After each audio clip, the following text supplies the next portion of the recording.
Okay, in this section of my boot advice, and we're talking about heavier duty backpacking boots, I'm going to cover the interior construction and the importance of proper waterproof construction. First off, this is a Montrail, one of my medium duty hiking boots. It's a Montrail nubuck GoreTex line boot. And this is nubuck. I didn't show it to you previously. It's kind of a shaved, semi-polished suede. It's very rugged. It has good resistance against the rocks. As good as full grain leather, in my opinion, in my experience. Let's talk first off. I'm going to get back to this boot here in just a sec, but let's talk about interior construction. If I'm given a choice, I prefer a fabric interior on my boots. That's because, like I said in my previous parts, I go with either a full leather or nubuck leather exterior. And that means it's going to breathe a little bit less effectively as if it were made of cloth or fabric of some sort, or a composite construction.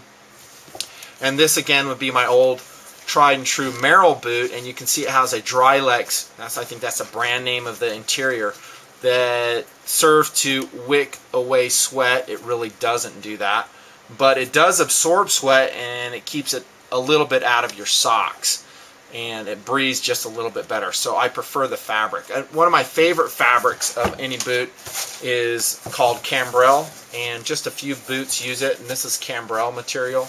I like it better than Drylex. It's more durable, and it doesn't get weeds as much, or stickers. And that's just preferred by me. It's more comfortable. That's off that piece of crap Herman boot, by the way, but it does at least have Cambrel lining in it. Now, alternately, you can have a full leather lining, kind of like these Reichly boots have, and they're kind of like a ski boot construction. Go figure, Reichly has made ski boots forever.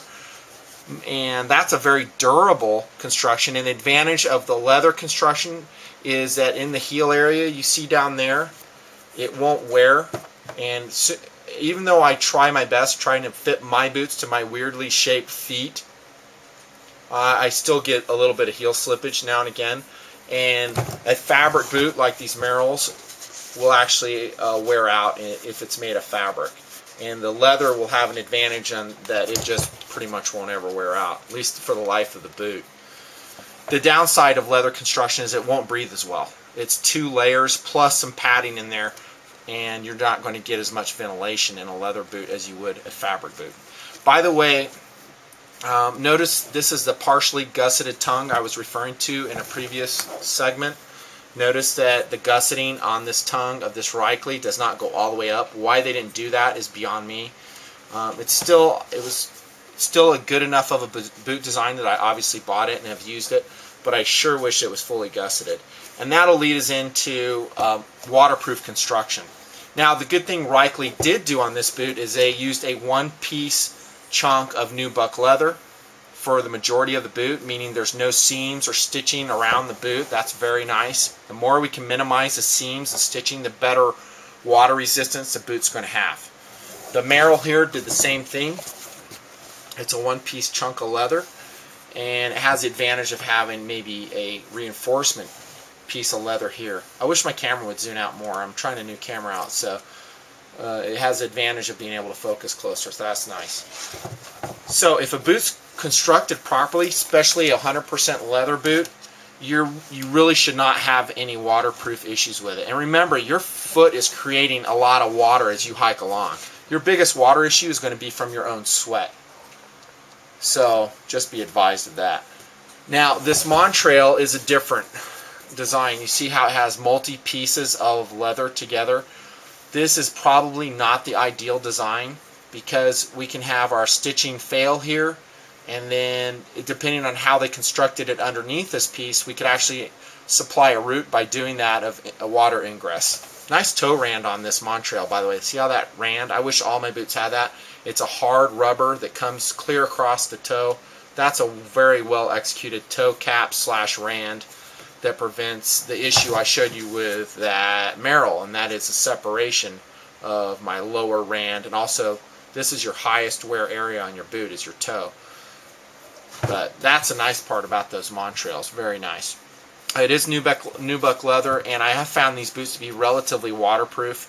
And I don't wax or put mink oil on my hiking boots. I will use silicone so I can maintain the breathability of the leather.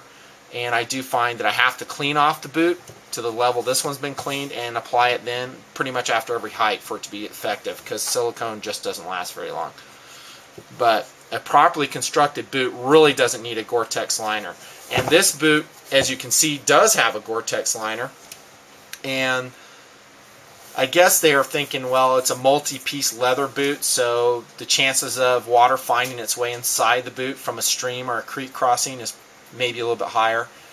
But what I have found that what GoreTex does is it actually limits the breathability of the boot by putting in yet another vapor barrier for your foot sweat to escape in or escape out of.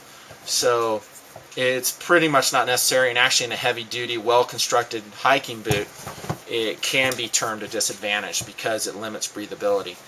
A properly constructed boot, like I say, shouldn't have any issues at all with waterproofness. Your biggest issue, of course, is just your own sweat and getting rid of it. Alright, that's going to be another section, and I'm going to pick up talking about insoles and how I use insoles in my next part. Thanks for tuning in. I hope this is all helpful to you.